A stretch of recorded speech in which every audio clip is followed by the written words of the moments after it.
Lift का दरवाजा खुला। उसे देखते ही मन्नत बिल्कुल शॉक्ड हो गई। वह दूसरे ही पल बोली, आदि, तुम यहाँ? आदि उसकी तरफ बढ़ते हुए बोला, फाइनली तुम मुझे मिल ही गई। पिछले 3 महीनों से मैं तुम्हें किसी पागल कुत्ते की तरह ढूंढ रहा था और अब जाकर तुम मेरे सामने हो।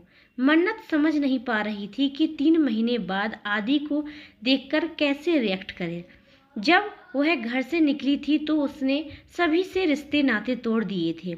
बिना बताए दूर चली गई थी। किसी का उसको पता तक नहीं चला। अब आदि को वहां देखकर मन्नत बहुत ज्यादा शॉक्ड हो गई थी। उसने घबराकर पूछा, आप यहाँ कैसे आ सकते हैं? आपको कैसे पता चला कि मैं यहाँ रही हूँ? और मेरी दोस्त अनु कहाँ है? यह कहते कहते उसका दिमाग चकराने लगा। तभी आदि मुस्कुराते हुए पास आया और बोला, मेरी दुश्मनी तुम्हारी फैमिली से थी, तुमसे नहीं। फिर तुम मुझसे दूर क्यों गई? जब से तुम मुंबई छोड़कर आई हो मैं एक दिन भी ठीक से सो नहीं सका।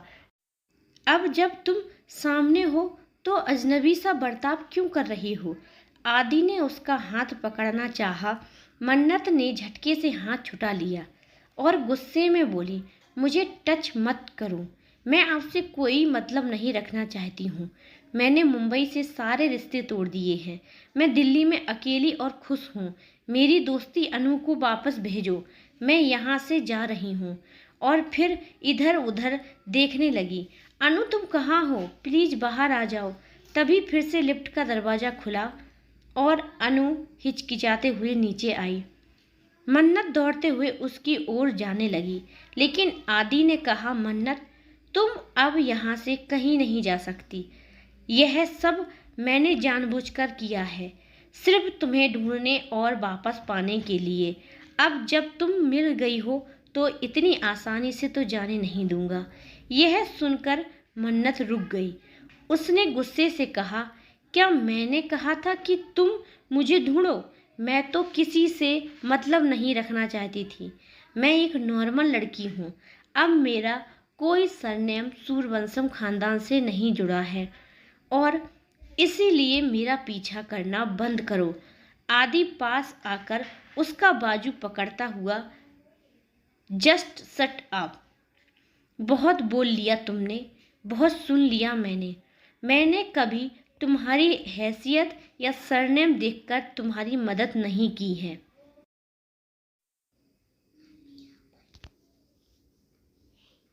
या फिर तुम्हारा सरनेम नहीं, तुम्हारी हैसियत नहीं, तुम्हें समझ क्यों नहीं आता? मेरे लिए सिर्फ तुम मायने रखती हो, सिर्फ तुम। आदि की आंखों में गुस्सा और भावनाएं दोनों थी। और सुनो, अब चुपचाप यही रहोगी, तुम्हें खुद से दूर नहीं जाने दूंगा। ये कहते हुए वह आगे बढ़ा और मन्नत को कसकर सीने से लगा लिया। कुछ पल तक मन्नत हक्की बक्की खड़ी रही, लेकिन उसने खुद को छुटाने की कोशिश नहीं की। बस खामोशी से उसी के सीने से लगी रही। तभी पीछे से एक घबराई हुई आवाज आई, प्लीज मन्नत, मुझे माफ कर दो। मैं ऐसा नहीं करना चाहती थी। मन्नत ने फौरन खुद को आदि से अलग किया। आवाज अनु की थी। अनु रोते हुए कह रही थी, इस इंसान ने मुझे ब्लैकमेल किया। मैं बहुत डर गई थी, इसलिए मुझे तुम्हें इस तरह कॉल करके बुलाना पड़ा। प्लीज मन्नत, मुझे माफ कर देना। अनु की ये बातें सुनकर मन्नत पहले से कुछ पल तो चुप रही, फिर गुस्से में बोली, तुमसे तो मैं बाद में बात करूंगी, लेकिन पहले ये बताओ कि तुम ठीक तो हो ना? अनु ने फौरन सिर हिलाया। मैं ठीक हूँ मन्नत, पर मुझे अब तक समझ नहीं आया ये सब हो क्या रहा है। ये इंसान कौन है? ये मुझसे तुम्हारे बारे में क्यों पूछ रहा था? ये सुनते ही मन्नत ने पलटकर गुस्से से आदि की ओर देखा और कहा, आदि, आपने बिल्कुल ठीक नहीं किया। अगर आपको मुझसे मिलना था तो सीधे मेरे पास आते।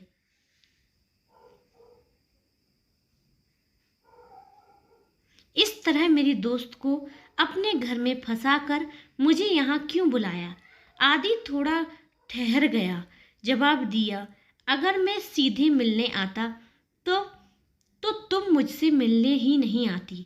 तुमने सब रिश्ते नाते तोड़ दिए थे, इसलिए मुझे ये तरीका अपनाना पड़ा।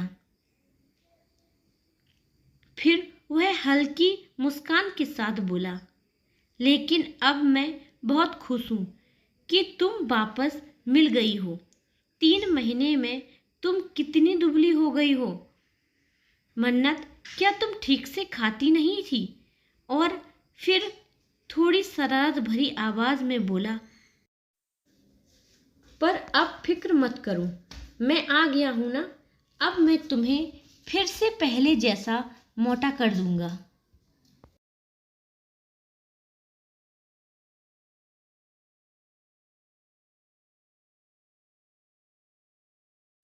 उसके गाल हमेशा फूले रहते थे। आदि ने हल्की सी मुस्कान के साथ कहा, मुझे वो दिन याद है जब मैं तुम्हारे गालों को खींचता था। तुम बिल्कुल पफी डॉल जैसी लगती थी। कहते हुए वह प्यार से मन्नत के गालों को छूने लगा, लेकिन तभी मन्नत ने झट से उसका हाथ पकड़कर रोक दिया। प्लीज छोड़ दीजिए मुझे, वह गुस्से में बोली, और मेरा पीछा करना बंद कीजिए। मैं यहाँ से अपनी दोस्त के साथ जा रही हूँ। यह कहकर उसने अनु का हाथ पकड़ा और वहाँ से जाने लगी, लेकिन अभी वह 1-2 कदम ही बढ़ी थी कि आदि उनके सामने आकर खड़ा हो गया। उसकी आंखों में इस बार नमी नहीं सकती थी। वह गुस्से में आकर बोला, अगर तुम अब यहाँ से जाओगी तो मैं तुम्हारी इस दोस्त को जिंदा नहीं छोड़ूंगा।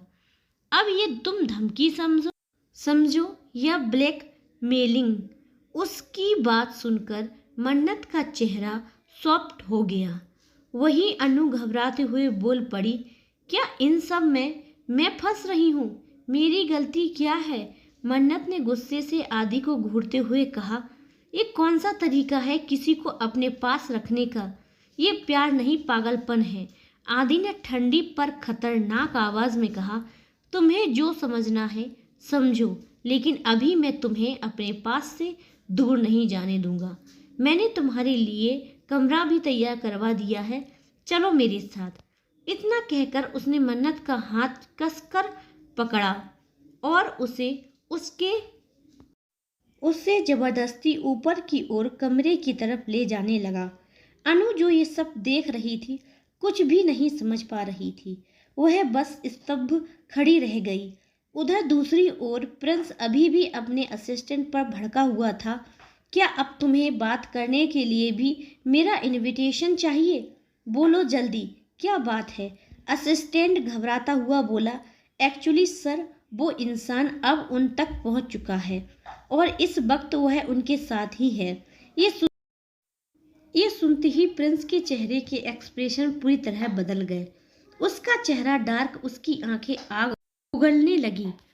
वह बिना कुछ बोले खड़ा रहा, लेकिन उसके आसपास का माहौल एकदम गर्म हो गया और अगली ही पल प्रिंस ने खिड़की से बाहर लैपटॉप फेंक दिया। असिस्टेंट ये देखकर हैरान रह गया। वह फौरन चिल्लाया, सर रुकिए, लेकिन तब तक बहुत देर हो चुकी थी। अब सवाल यह है, प्रिंस आखिर किस तक पहुंचने की बात कर रहा है? क्या वह आदि के पीछे है या मन्नत के अतीत से जुड़ी कोई और परत खुलने वाली है? क्या मन्नत वाकई अब भी खुद को इस बसब से आज़ाद कर पाएगी?